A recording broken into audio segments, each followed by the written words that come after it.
Today on the Topic Show, Vivek on BlackRock, State Street, and Vanguard gets 1 million views on the X. Biden wants to investigate the sale of U.S. steel to Japan-based Nippon Steel, even though Japan is a long-term U.S. ally. School will give a woman scholarship to a biological woman only after Riley Gaines calls them out for their hubris of wanting to give it to a biological man. Nike plans to cut costs by $2 billion, including layoffs. Bird Scooters filed for his bankruptcy, and Honda to recall 2.5 million vehicles, including, it pains me to say, the iconic Honda Civic. All of that and much more on the Topping Show.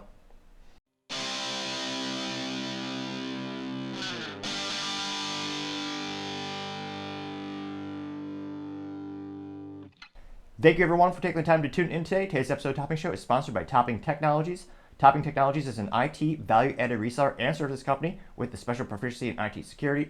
Heck, I see their founder at least twice a day. Gotta say he's quite handsome and brilliant. He's me, you see, that's a joke. If you're an IT leader or a business owner, you reach the team at sales@toppingtechnologies.com. Also trying to get to 4,000 subscribers by the end of December, so if you click that button, I would greatly appreciate it. Now, going over to the business part of the podcast, you have Nike to cut costs by $2 billion, including layoffs. Now, this comes to us thanks to a LinkedIn article specifically an author by the name of Chaplin.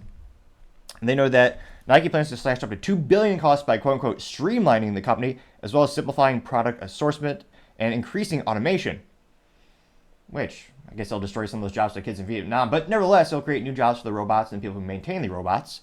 They also noted that the sneaker giant didn't specify a number of job cuts to be planned. It said it would result in, quote, restructuring charges of about $400 million to $450 million. Wow. So they're not saying how many jobs they're going to cut, but it will save them $400 to $450 million.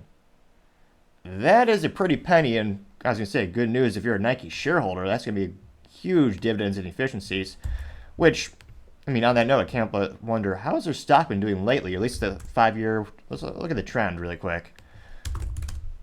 So if you pull up Nike stock, wow. Well, one would have thought this news would help the company. They're actually down today.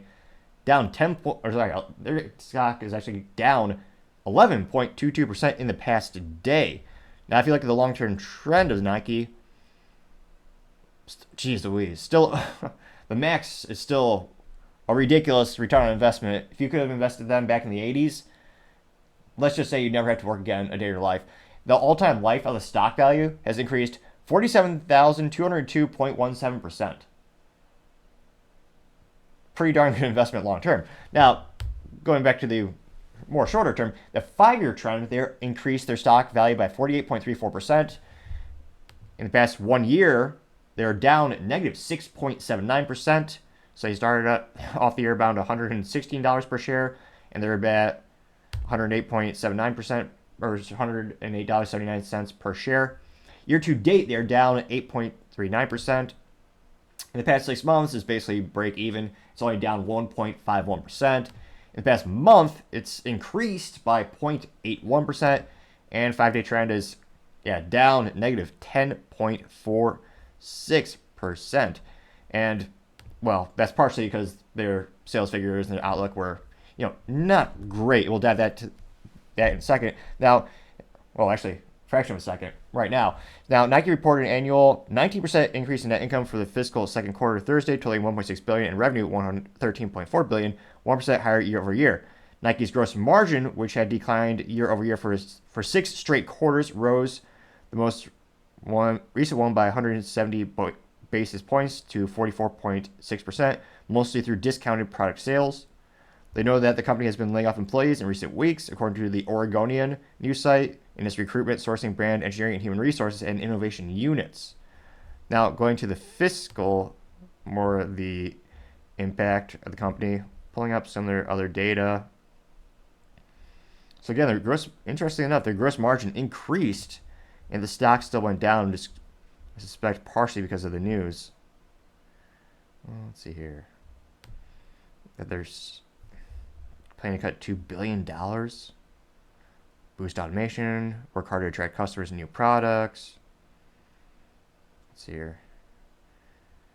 Nike CFO Matt Friend said during a conference call that the weaker sales outlook follows, quote, indications of more cautious consumer behavior around the world, unquote, quote, pointing to markets in China, Europe, Middle East, and Africa.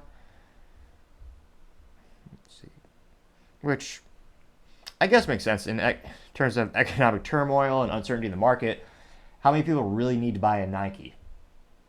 I mean, basically no one. It's a luxury item. You really don't need anything that they manufacture. If you need a good running shoe, like every man will tell you, you really get the New Balance 990s. It's made in the USA, great running shoe. I think I'm on my 16th or 17th pair. They're darn near bulletproof. I've worn them since college. Not a paid spokesperson, but just a fan, and one of the few brands that still makes shoes in the USA. Partially because of military contracts that they have with pretty much all branches of the military, but nevertheless, they have the civilian model as well without the military insignia. That's pretty much darn near the same shoe. So it'll be interesting to see. You always say investing, time is half of everything in life. Is now the time to buy their stock?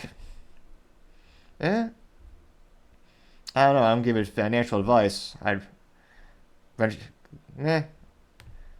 always say just gamble on yourself, start a new business or invest in yourself. But when it comes to Nike, it'd be interesting to see. You got ever increasing competition. It's a luxury item no one really needs. With all the economic and political uncertainty going into 2024, I can't help but guess fewer and fewer people are going to go out and buy these extravagant pieces of luxury. But who knows? Maybe I'm wrong. Maybe there's a new sports balls event or something next year that'll inspire millions of people to go buy their products. I mean, I don't think so, but let me know what you think. I'd be fascinated to hear what you have to say. Although, realistically, I'm not going to hear what you have to say. I'll read what you have to say in the comments. But nevertheless, you get what I'm saying.